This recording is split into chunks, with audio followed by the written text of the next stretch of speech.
This is your Flip Video Lesson 6.03, Culture Shocks. It goes with the Human Odyssey reading pages 627 to 639, and then your student guide, pages 381 to 386.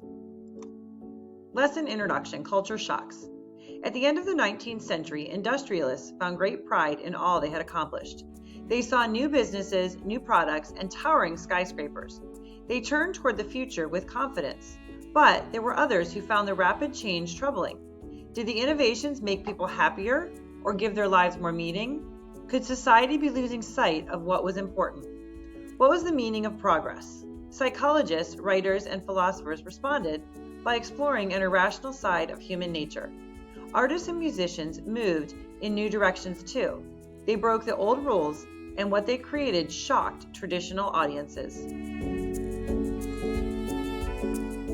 Learning objectives for this lesson. Many of these objectives are covered in detail in the readings from your Human Odyssey book, pages 627 to 639. Explain the goals and techniques of the Impressionists, Post-Impressionists, Cubists, and abstract painters. Identify examples of Impressionists, Post-Impressionists, Cubists, and abstract art and artists. Identify Freud and describe his accomplishments. Identify Zola and describe his naturalist beliefs. Recognize that while many people saw the 19th century as a time of great progress, others questioned materialism and human nature. Recognize the goals and characteristics of modern music. Begin on Student Guide, page 384. So this book right here, make sure you open it up to page 384. We'll start with question number 1. French hosting in the World's Fair in 1889.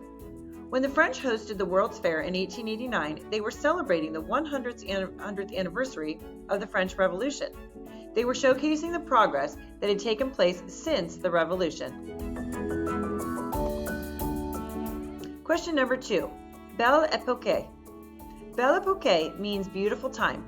Europe was powerful, prosperous, and at peace. It was enjoying all the advances in science, technology, education, and human rights that had occurred during the Scientific Revolution and the Industrial Revolution. Despite signs of prosperity, during the Belle Époque, some people expressed doubts.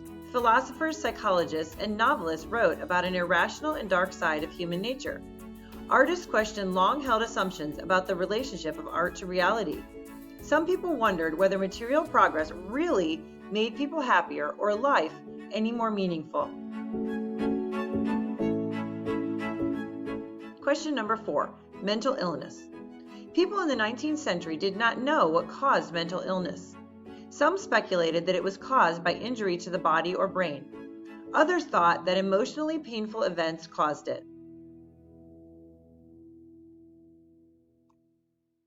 Questions number 5 and 6. Sigmund Freud.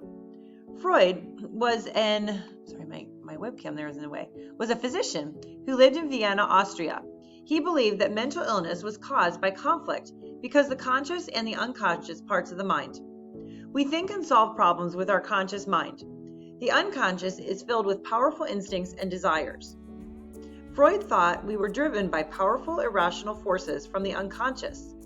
Freud thought the struggle to repress those forces led to mental illness. Psychoanalysis is a process developed by Freud to understand the patient's unconscious desires.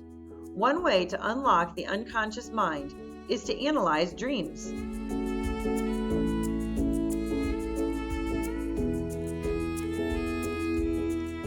Question number 7. Naturalists. The naturalists were influenced by the ideas of Charles Darwin.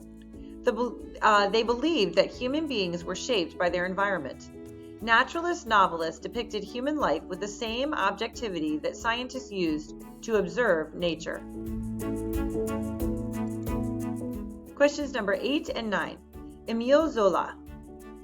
He was a French novelist and one of the greatest naturalists. He wrote L'Assommoir. L'Assommoir tells the story of a young woman who works in a laundry. She marries a young worker who gets injured. Zola describes how poverty and life in the slum destroy the couple.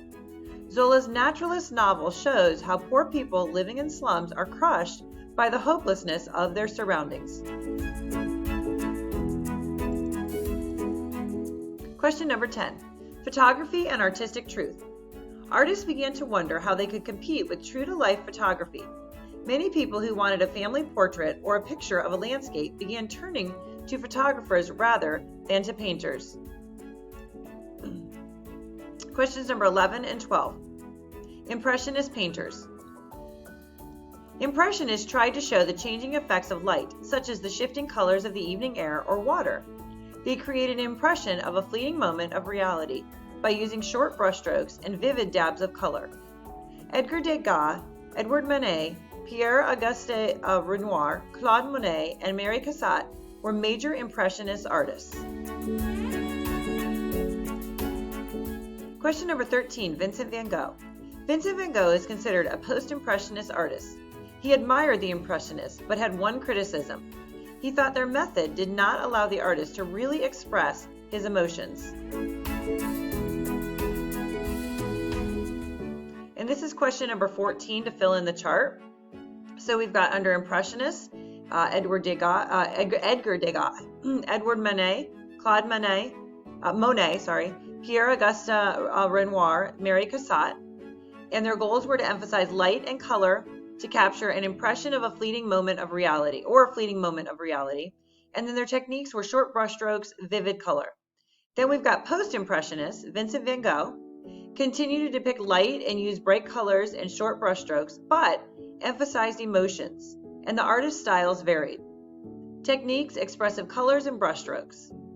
Then we have the Cubist style. Pablo Picasso, George Braque, broke down and imaginatively reassemble objects. They thought art did not have to copy textures, colors, and shapes of real objects. Eliminated the illusion of space, used geometric shapes, shows subject from several different angles. And then we've got abstract. Wassily Kandinsky created art out of the elements of art itself, such as line, color, shapes, light, and texture, and then banished identifiable objects from artwork, stressed color, shapes, and light. And when you watch this on your own time, you can definitely pause the video or look at the slides posted in your OMS. This does not go along with the question. It's just an example of Picasso's artwork, of Vincent van Gogh's artwork, of Wendy Kandinsky's artwork, and of Pierre-Auguste Renoir's artwork. So you can take a look at this and really kind of study the different forms, the shapes, the colors, the fluidity of the brushstrokes.